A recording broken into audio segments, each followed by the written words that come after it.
let's kind of refresh what we were supposed to be doing with this lesson, okay? So the first thing, and this is really all we got to yesterday, and we still are kind of working on it, is determining what quadrant the angle is located in. I've kind of started hinting. We're aiming towards unit circle. We might not get to unit circle till after we come back from the break. We might start maybe before the break. We'll see. We'll see how next week goes, okay? But part of the first question I'm going to ask you when we're talking about unit circle problems is, what quadrant is it in? Okay, so you have to be good about finding the quadrant, okay? The next thing we're doing is to calculate coterminal angles. We learned that coterminal means basically they have the same starting and ending point. They might loop around the circle a few times. They might go up, down instead of up first, okay? And then we're going to finally get to converting radians to degrees and degrees to radians, okay? So that's the goal, because our class is bridging those two forms of degrees. All right, we are looking at sketching an angle in standard form, or in standard position. I did give you, I just was assigning last period, I assigned the assignments, and there is a Delta Math out there that has you do this, and we might add one into this here just to have you to show you that you might have to go loop around.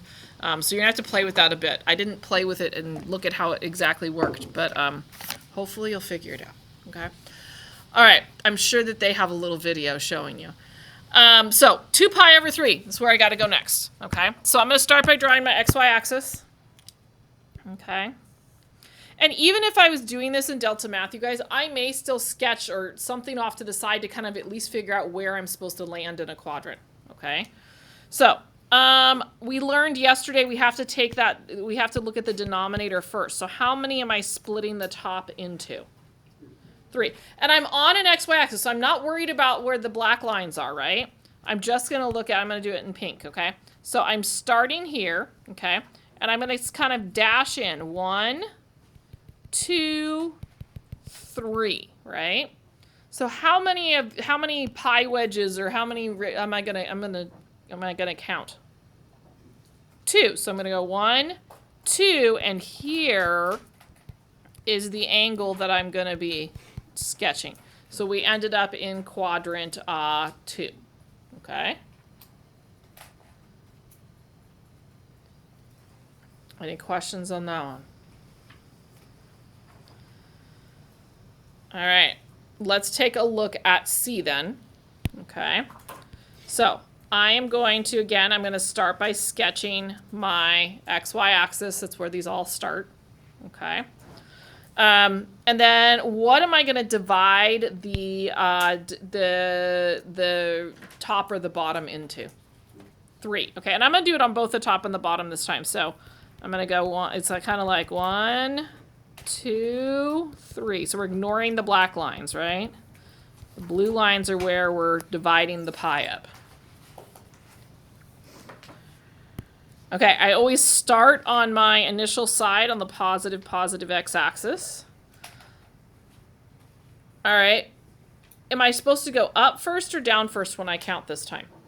Down. Good. So I'm going to count 4 pi wedges. 1, 2, 3, 4. So we would land right in here. And again, I didn't do a very good job of labeling that last one. I should have written the... Oh, I did label it. Never mind. I did do it. I just didn't put the little arrow. Sometimes I'll put the little arrow.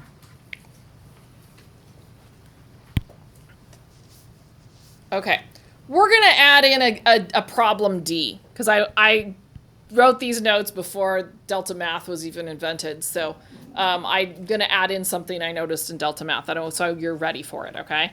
So let's say instead of one of these that I give you, let's see. Let's go 9 pi over 4.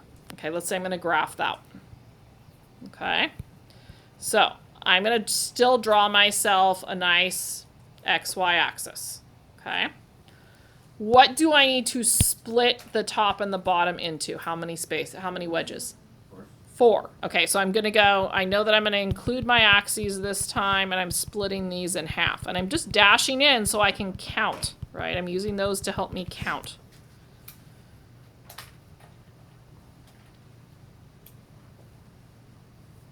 Okay, how many pi wedges am I going to count this time? I got to count 9. Okay, so here we go. I'm going to start, and I always start here at 0. Here is my, I shouldn't have used that color. Use the pink. The pink is better. All right, that is my initial side, right? Okay, so I'm going to start here. 1, 2, 3, 4, 5, 6, 7, 8, 9. Do you see how I looped around more than one time? I came back over around. So that's what it should look like, and you might see that happen in the Delta Math assignment, okay? We're talking about radians, or graphing it. Say that again? So in Delta Math, it's going to have you spin it, okay? I didn't look at how it spun it. I didn't look that carefully, but it's going to have you spin the angle. So you would make it so that you show that loop. Does that make sense? Okay. Oh, I forgot to put the, thank you. I forgot to put the terminal side on there. So make sure you add your terminal side. And again, showing the little loop if I was drawing it by hand, and if I like putting the radian measure on there to show that I understood it. Okay, any other questions on sketching an angle? Because we're going to shift gears. Okay, and we're going to talk about coterminals. Okay. All right. So, coterminal means that we have two angles that are the same, have the same beginning and ending spot. Okay. And hopefully we've noticed when I loop all the way around one time, right? When I loop all the way around one time, that is 2 pi, okay? So wherever I'm at, to get it to land on top of each other, I need to be at 2 pi, okay? That gets me all the way around the circle.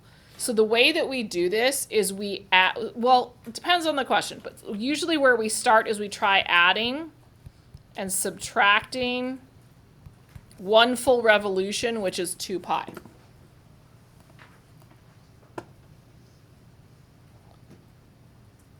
And sometimes I have to add twice, and sometimes I have to subtract twice. It depends on where my angle starts. Okay, but I always start with trying to add and subtract. All right. It says that in the instructions, we're supposed to determine 2 coterminal angles in radian measure. We want one that's positive and one that's negative for each angle. Okay. So I'm going to start with A there, and I'm going to add 2 pi to it. Now, let's talk about that for a minute. We live in 3 different worlds, and we're going to have equivalent fractions. Okay. So let's talk about, so that way we don't have to think about this every time. So we're going to kind of pause off to the side here. We live in an over 6 world, an over 4 world, an over 3 world, and sometimes an over 2 world. Doesn't happen very often, but sometimes we get that over 2. So if I have 2 pi and I want to write an equivalent fraction to 2 pi and I'm in the over 6 world, I want my denominator to be 6. Because I have to add, right? We have to have a common denominator to add. What would I have to do to this right here, this 2 pi, okay, to make it have a denominator of 6? Yeah, we're going to multiply top and bottom by 6. So what's 2 pi times 6? 12 pi, okay? So if I'm in over 6 world, I'm going to add 12 pi over 6, okay? Let's think about it now for over 4 world. What would it be for over 4 world? We would still multiply by 2 pi, right? 2 pi by the 4, which would give me 8 pi. So in over 4 world, if we're in that world, we are going to add or subtract 8 pi over 4, okay? All this is an equivalent fraction, right? If I am in over 3 world, what would my numerator be now? Go ahead. We have to just multiply by 2 pi. So 6 pi. What if I was in over 2 world? Yep, 4 pi over 2.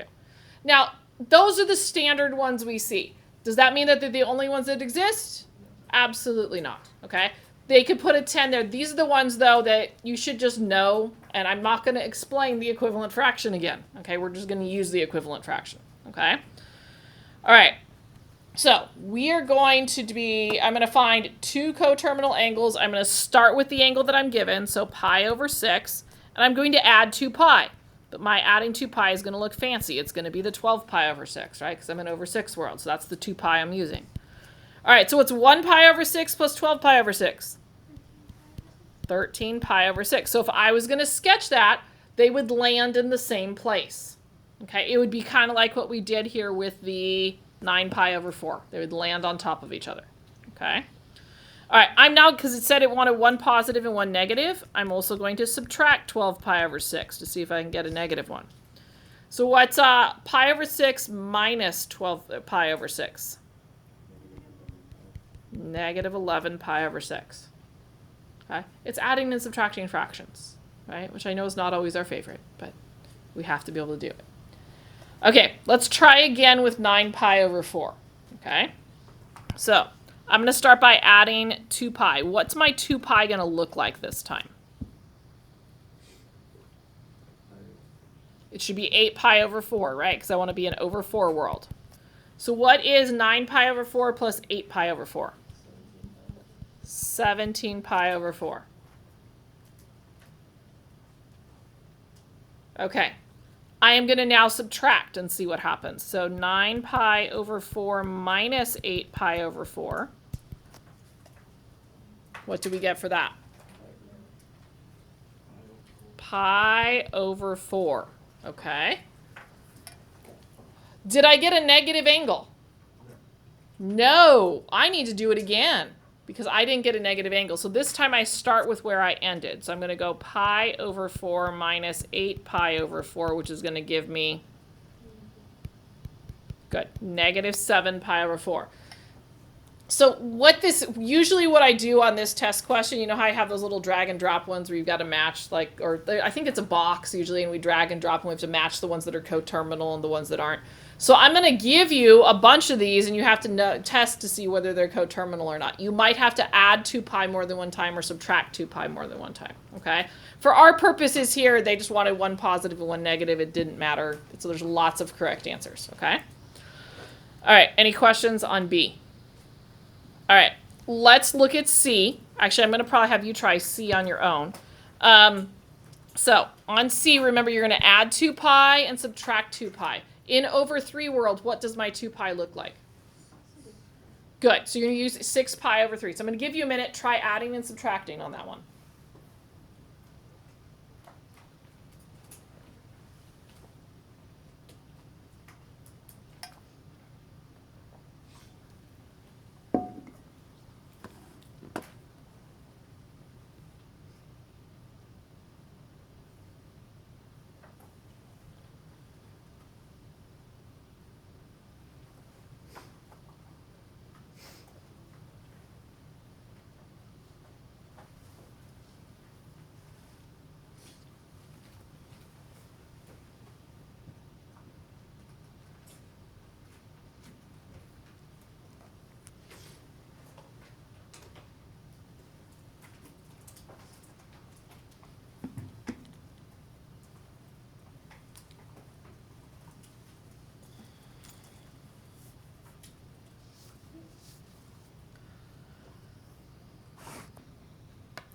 All right, check it with somebody at your table.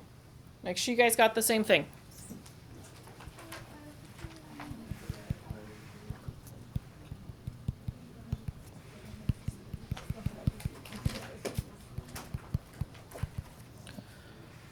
Okay, when I add 6 pi over 3, what did we get? Pi over 3. Okay, when we subtract 6 pi over 3, what do we get? Negative 11 pi over 3. Okay, making sense? So if we see coterminal, we're going to add or subtract pi over 2 in as many times as we need to get the angles to match what's there. Okay? All right.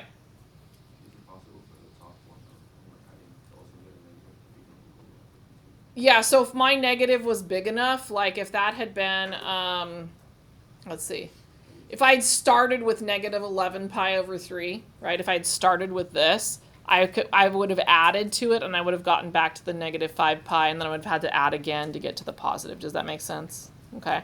So I can't remember how Delta Math had you do it. So, but like I said, when it comes to the quiz, I know that I give you a bunch of angles, and you have to determine which ones are coterminal.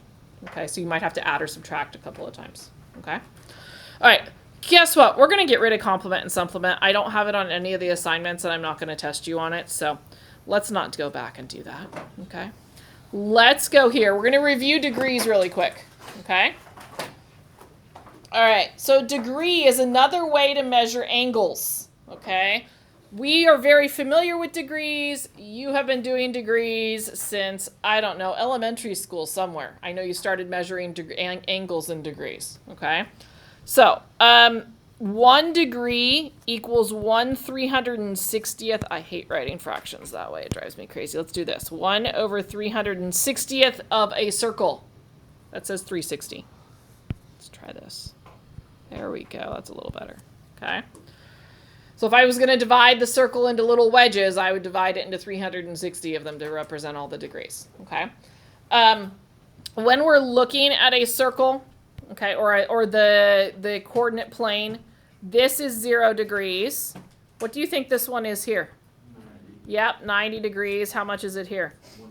180. What about down at the bottom? 270. Good, 270. And then if I loop back around, I would get to 360. Okay, so this should be familiar and comfortable, right? So we're going to determine which quadrant everything lies in. Again, sometimes I sketch this to help me. I don't have to draw the little wedges like I do with the radians to count, okay, because I know this a little bit better. So if I drew my XY axis here, I know that 270 is here and 360 is here. 274 would land right in between them. So what quadrant am I in there? I am in quadrant 4. And then I actually made up one of the Delta Math assignments. And when I ask for a quadrant, make sure you use Roman numerals, okay? Yeah, so I and V. Yeah, use a cap and make capitals, okay? Because there isn't one it won't regenerate because I made the problems up. So make sure you're using capital letters, okay? All right, so on B, write down what quadrant you think B lies in. Just write it down. Don't yell it out yet.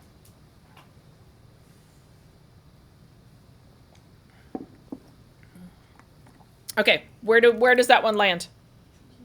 Yeah, it's definitely between 90 and 180. It's going to land somewhere in here, so that one is quadrant 2. Okay? All right, we're going to sketch an angle in standard position, very similar to what we did with radians. We're going to kind of estimate this. So here's my XY axis. All right, if I look at, I'm going to actually try to find the quadrant first, okay? So what quadrant would 120 be in? 1 and 2? It can't be in more than 1. It would be it's between 90 and 180, right? So I would put it in quadrant 2. So I would just do this, okay? It's not going to be super precise. When they ask you to do this in Delta Math, they want you to get within 10 degrees, okay? So if this is 90, right, halfway in between would be like 150, so I'd probably put 120 like right there. If I'm sketching this by hand, I'm drawing the little arc and labeling it with degrees. So get close. Okay, negative 220, that's going to take us a little bit more to think about, right? So I'm going to draw my XY axis. For negative, do I want to go up first or down first? Down. Okay, so let's think about this going down. I know this is still 0. This would be negative 90, negative 180, negative 270. So which quadrant is that going to land in? It's going to land in quadrant 2, right? So I'm going to start with my initial side, okay? I know I'm going to land in 2. I know I'm going to be, let's see, 220 isn't quite in the middle, but it's kind of close. So I'm going to kind of land it here, okay? And I'm going to draw my little arc, and I'm going to say that's negative 220 degrees.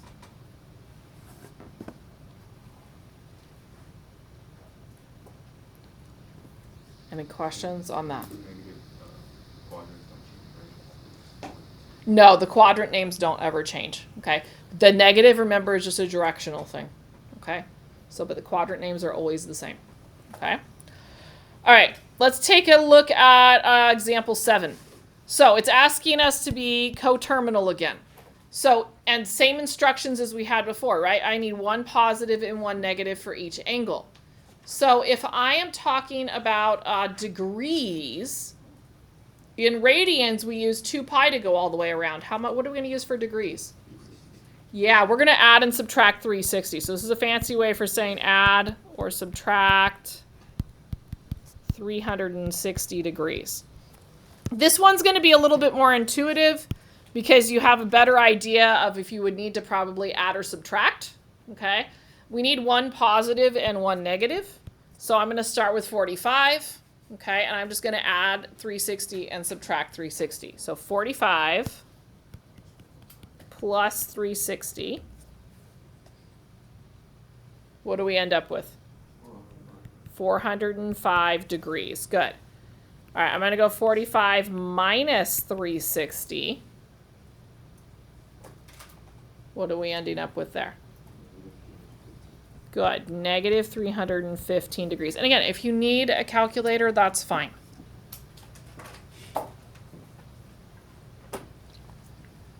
Okay. So let's think about 420. Okay. If I would need a positive and a negative, do I have to add 360 to get a positive on that one? Could I just subtract? What's bigger, 420 or 360?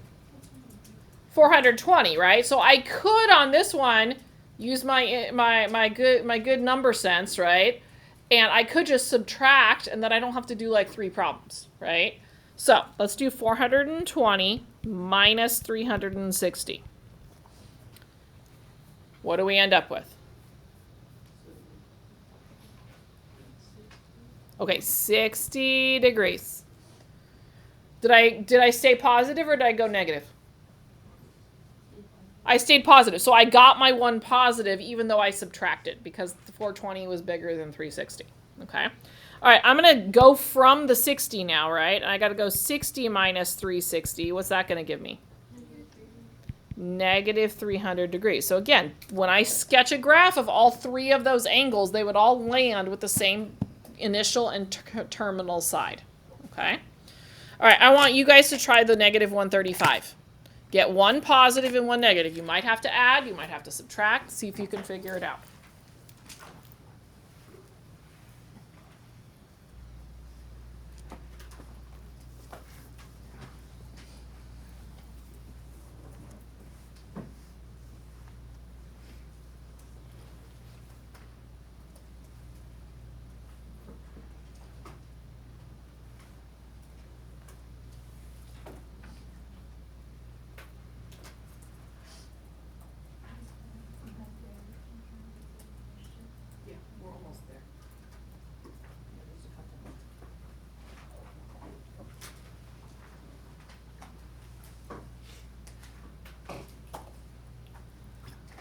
Okay, check with your table partner.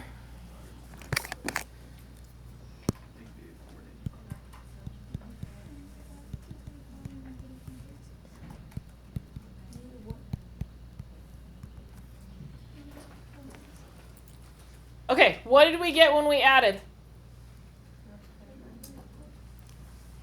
2 what? 225. What did we get when we subtracted?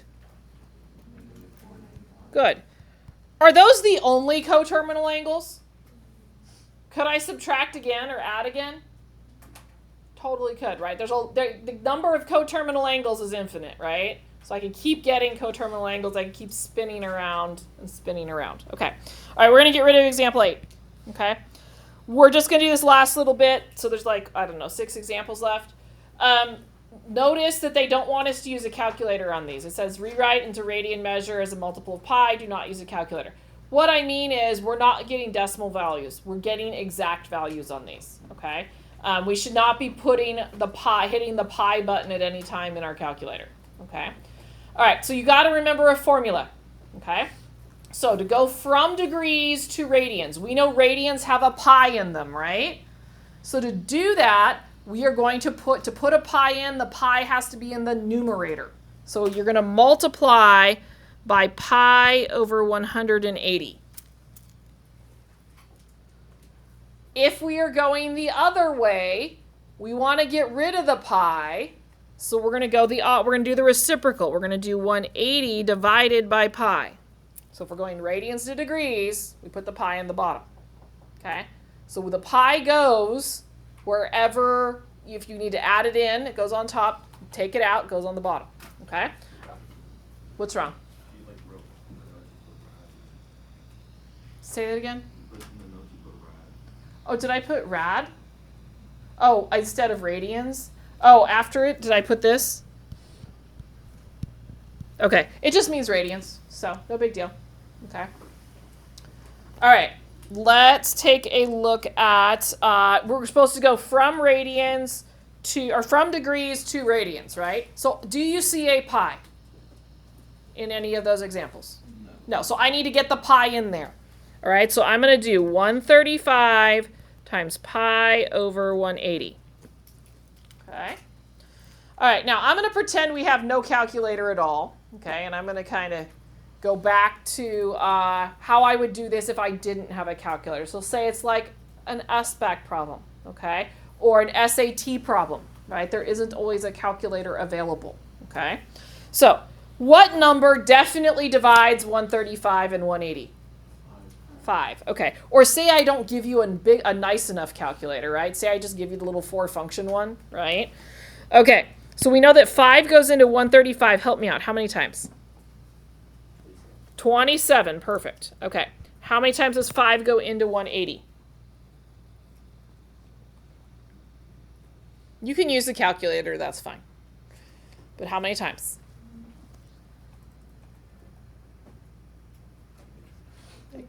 Good. 36. Perfect. All right. Now let's look at 27, because I don't think I'm reduced all the way yet, right? What goes into both 27 and 36? 3 goes into 27 how many times? 9. 3 goes into 36 how many times? 12. All right, could I do better? Could I have picked better the first time? What goes into both of those? 3. 3 goes into 9 3 times, and into 12 4 times. All right, so I'm going to clean that up. My final answer on this should be 3 pi over 4. Okay. Could I have picked better numbers as I was going through? Probably. Okay. All right, let's try again. Let's do the one that is the negative one. Okay, so let's do example 15. Okay. All right, so is there a pi in the problem yet? No, so what do I multiply by? Pi over 180. All right, good news. What happens with my zeros? Yeah, those go away. That's kind of nice, right, when that happens. So I need a number that divides, and the biggest number I can get if possible, right? So I have to do less work. Biggest number that divides 27 and 18. 9. Okay, how many times does 9 go into 27? Don't lose the negative out front. And how many times does 9 go into 18? 2. So my answer would be negative 3 pi over 2. Okay. All right, I want you to try to do the conversion on 14. Okay, and then we'll go the other direction.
Okay, check it with somebody at your table.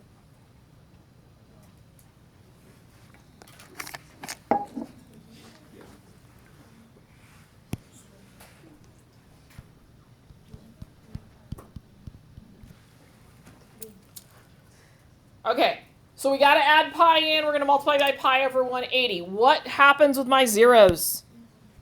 Those cancel out. Okay, what goes into both 54 and 18? 9 into 54, how many times? 6. 9 into 18, how many times? Ooh, so I'm here now, all right? 6 pi over 2. What does that reduce to? Yeah, I could have gone more at the beginning. 18 divides 54, but that's okay. Did we get there? Totally got there, right? It's okay to not have the fraction because this is one that would have landed on the 180 degrees, right? It would have landed on, looped around 1.5 times. Okay? All right, last little bit. We're going to go the other direction now. Okay? Again, it says don't use a calculator. That means I want this exact. Okay? So we're going to find the degree measure. You notice that there are pi's. I want to get rid of pi's, which means I need a pi in the denominator to cancel. Okay? So instead of multiplying by pi over 180, I'm going to multiply by 180 over pi. So what happens with the pi's? That's what we wanted to happen, right? We set it up for that. So I'm canceling the pi's, and I've got negative 180 over 2. What's negative 180 over 2? Negative 90. And in theory, you should label it with degrees because that's what we got back to. Okay? All right, we'll do 17 together because that one looks weird, right? Okay. Oh, it looks like I added something to it last year. Okay, so let's do, I made it, because we're not going to do ones that just have a 2. Let's adjust the problem. Let's say it was a typo and it should have been 2 pi over 3. Okay, so fix it to 2 pi over 3. All right, what do I need to multiply by? Okay, so 180 over pi. That's an 80, not an 86. All right, what happens? What am I canceling? The pi's, right? That's the fun part, right? We get to cancel stuff. All right, could I right here, could I do some more canceling? Could I put 3 into 180 right now? Sure. How many times does 3 go into 180? Good. 6 is 3 goes into 18 6 times, right? So it's 60. So I have 2 times 60. What's 2 times 60? 120 degrees. Okay. All right, everybody try 18. You can do it. I know you can.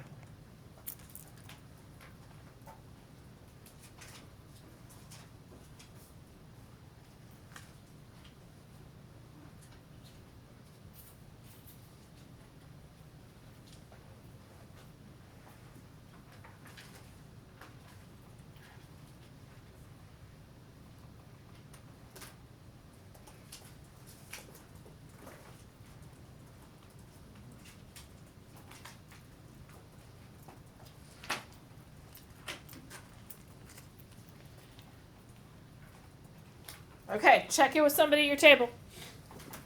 Real quick, see if you got the same answers.